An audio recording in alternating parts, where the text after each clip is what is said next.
What's up, Coaster Demons? Today I will be ranking all the coasters at Six Flags Great Adventure.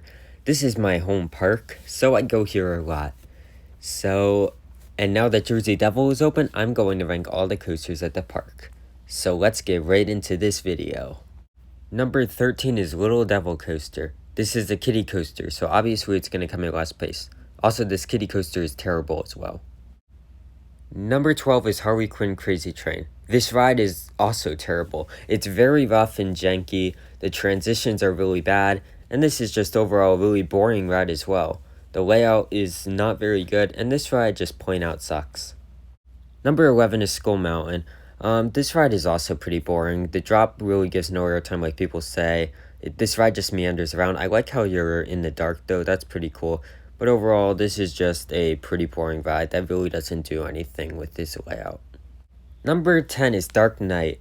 This is a pretty fun Wild Mouse. In fact, it's the best Wild Mouse I've ridden. Some drops actually give some really good airtime. The ride is actually decently smooth. And it's just overall a fun ride. Nothing special at all, but it's overall a decent coaster. Number 9 is Runaway Mine Train. I used to hate this ride. However, my rides on it in 2021 were actually pretty good. It gave some really good airtime on that final hill. The laterals were actually pretty good this time and not too janky. This is overall a really fun family coaster. This ride is nothing special at all. However, it is the best mine train I've ridden so far. It's overall a fun ride. Number 8 is Superman Ultimate Flight. Now I've ridden the Six Flags Over Georgia one, and that one absolutely destroys the Great Adventure one. That one is actually very intense, and the pacing is great on that one. This one just crawls through its way out. This is still a really fun ride. But after the pretzel loop, it just feels kind of slow and meanders around. The best part of this ride is the drop, the pretzel loop, and that barrel roll at the end. Sit in the back row. That's easily the best row on this ride because it's actually quite whippy in the back row. Overall, Superman Ultimate Flight is still a fun ride, but it's nothing special. Number 7 is the Joker. Now, a while ago, I wasn't a big fan of this ride either. However, my 2021 rides were awesome. I got so many flips on it. This ride definitely moved up a lot in my rankings. It's still nothing that special, but it actually was really fun this time as I got a ton of flips. I probably got around 7 flips, and it was just really fun.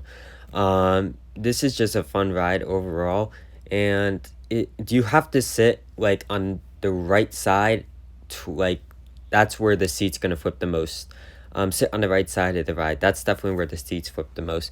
Overall, Joker is a really fun ride. Number 7 is Green Lantern. Now, I don't understand the hate for this ride. This ride is awesome. It's very intense. The inversions are fun. The ride is very forceful as well. Like, it numbs your legs at some moments. It numbs your feet. My favorite part of the ride is the corkscrew. There's a little bit of headbanging on that, but it's very intense as you whip right through it. I also like the vertical loop and the Entleman. I like the half loop as well. I really just enjoy this ride. This ride is actually currently in my top 50. I just really enjoy this ride. It's a really fun ride with some great forces, some great inversions, some pretty good whipping moments. Also, the drop off the mid-course surprisingly gives some really good standing airtime, which I was surprised about because a while ago I don't remember giving that strong airtime off the mid-course, but this year I just got like insane airtime off the mid-course right here. And it's just overall a really fun ride that you should definitely ride when you go to Six Flags Great Adventure because this is overall a very underrated coaster that's really fun. Number 6 is Bizarro. This is an awesome B&M four-wheel coaster. The ride has so many fun inversions. It's kind of intense as well. I mean, it's not that intense, but it still pulls some forces. But the best part of the ride is the inversions, especially the Zero G roll and the Cobra roll. Those inversions are awesome. You whip right through the Zero G roll and Cobra roll. Definitely the best inversions on this ride. However, I like the vertical loop and the Entleman. The corkscrews are fun as well, and I also love the special effects on the ride, especially the fire effect at the one point. The drop is pretty good as well. But there is something weird about this ride. It was so smooth a while ago, but now it has a bad rattle. It's not the most rattly four-wheel I've ridden. That goes to Batman the Dark Knight. That's the most shaky four-wheel I've ridden, but this is probably the second or third most shaky four-wheel coaster I've ridden. I still really like Bizarro. It's an awesome ride, but it still definitely has a rattle. But the inversions make up for it, so do the special effects. This is overall a really good ride, and I really enjoy it, and I make sure to ride it every time I go to Six Flags Great Adventure. Number 5 is Nitro. Now, a while ago, this was my favorite B&M at Six Flags Great Adventure. However, this year, it hasn't been running as good as it used to. Don't get me wrong, this is still an amazing ride, but it's just definitely not as good as it used to be. Now, the drop and drop off the mid-course in the back row gives great projector airtime, and also the first and second camelback gives some really good airtime as well. The helix is freaking insane. I love that helix. But the final airtime hills give no airtime. You just crawl over those airtime hills. I also like the turnaround on this ride because it feels kind of forceful there. But the final airtime hills are just not that good. But the first half definitely makes up for that. The hop in the mid course and the hop into the brake run actually gives some good airtime if you're in the front row. However, my favorite part of the ride is the helix and the drop off the mid course in the back row. Those are great elements. Overall, Nitro is a really, really good ride. Still, but it's definitely not as good as it used to be. Still, I really enjoy Nitro a lot, and it's in my top 40 as of now. Number 4 is Batman the Ride. This is a controversial opinion that this is my favorite B&M at the park. I love this ride. It's super intense and whippy. No matter where you sit, it's going to be very whippy, but especially in the back row. The inversions are insane, especially that Zero Gevo and the final corkscrews.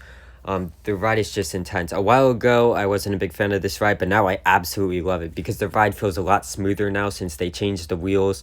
It's just overall a really good ride. And even if this ride did have a rattle now, I still think I would love this ride so much. And this is definitely my favorite B&M at the park now. This is an amazing invert. I love it so much. It's just overall a great invert that you need to ride when you go to Six Flags Great Adventure. I know it's a clone, but it's still a great coaster that you must ride when you go to Great Adventure. Now we get into the top 3, and the top 3 at this park is absolutely incredible. Number 3 is King Dakar. This is an insane coaster. It's insanely intense. The launch is insane. The drop is awesome. The airtime hill at the end actually gives some pretty good airtime.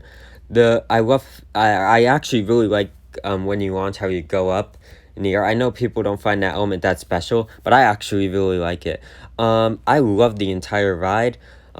Actually, back in 2017, here's a fun fact, this was my number 1 coaster back then. However, I've ridden a bunch of better coasters since then, and a lot of coasters have moved ahead of it. But this is still overall an absolutely insane ride that you definitely need to ride when you go to Six Flags Great Adventure. It's so intense. It's just absolutely insane. It's one of the most intense coasters I've ridden, definitely. I just absolutely love this ride, and it's just amazing. Number 2 is Jersey Devil Coaster. This is an absolutely amazing RMC. Now, if you remember in my POV, I said it was my new favorite RMC. However, later that week, I did ride Lightning Rod, and you know that is my number 1 coaster. Also, I did drop Jersey Devil a little bit. It's now my number 6. I put Wicked Cyclone and Twisted Timbers above it. However, this is still an absolutely amazing ride. The first half is just stunning and makes up for the second half. The first half is so intense. You get some great airtime on some of the moments. You get great hang time. It feels so forceful. It's just amazing. I also do really like the second half because it kind of feels like a B&M Hyper kind of. And I like B&M Hypers, but the first half is just ballistic. It's insane. The drop off the mid-course is actually pretty good in the back row as well. And also that turn off the mid-course. It's really forceful, surprisingly. This is just an absolutely insane coaster, and I love it so much. It's a great ride. It was a great fit for Six Flags Great Adventure. I don't understand why people hate on this ride, because it's absolutely incredible. This is a great ride that you absolutely need to ride when you go to Great Adventure. This ride, it's just amazing. And the first drop and the first camelback, oh my gosh, those elements are insane. This ride is just overall stunning. However, it's not the best coaster at this park. That honor goes to El Toro. This is an absolutely incredible coaster. The airtime is ridiculously strong. It's the second strongest airtime I've ever experienced, only behind Lightning Rod at Dollywood. This is an insane coaster. The first drop, the first 2 camelbacks, the Rolling Thunderhill is absolutely insane ejector. And if you get a lot of room on this ride, you will come standing out of your seat, basically. That's how strong the airtime is. No matter if you even get stapled on this ride, you're still going to get ridiculously strong airtime on literally every single hill. The speed hill kind of doesn't give airtime, but the first drop, the first 2 camelbacks, and the Rolling Thunderhill have absolutely incredible ejector airtime. The S-bends at the end of the ride are very underrated as well, as you kind of just get thrown through those elements. They remind me of some I-305 snaps, to be honest. The turnaround is an underrated element. I don't get the hate for that element. Yeah, it's a little bit rough, but it's still a good element. Also, these hills right here are very underrated, as you get some great airtime here. The roughness adds to the experience as well. That's controversial, but I actually do think that. This is just overall an absolute outstanding ride. It's a must-ride coaster when you go to Great Adventure. It's definitely one of the best coasters I've ever ridden, and I know it will stay as one of the best coasters I've ever ridden for a while. This is an absolutely insane coaster, and it's just an amazing ride that you must ride when you go to Six Flags Great Adventure. So yeah, that is my ranking for all the roller coasters at Six Flags Great Adventure. Make sure to like this video. Also subscribe to the channel, and I will see you all next time. Keep coasting on my coaster demons. Peace.